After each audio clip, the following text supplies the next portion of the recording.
Hi everyone, Kevin from Wonderland RV. Today I wanted to explain a little bit about our extraction fans out of the electrical cabinets. So there's two types of electrical installs that we do in the Wonderland RVs.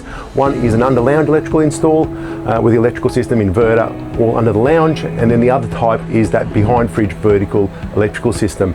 So both systems have extraction fans to extract the hot air from the cabinets.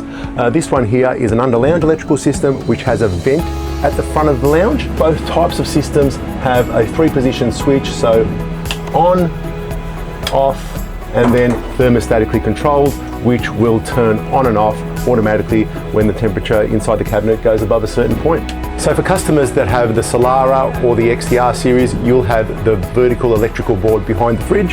So that cold air comes in from underneath the fridge, then it separates the two compartments. One compartment to cool down the fridge compressor condenser, and the other compartment is to cool down the electrical system. Both of them join up to the fans on the roof, which are controlled by that 3-way switch, and then extracts that hot air out. If you have any questions about what you've seen today, reach out to us through the comments or email and we'll be happy to help you.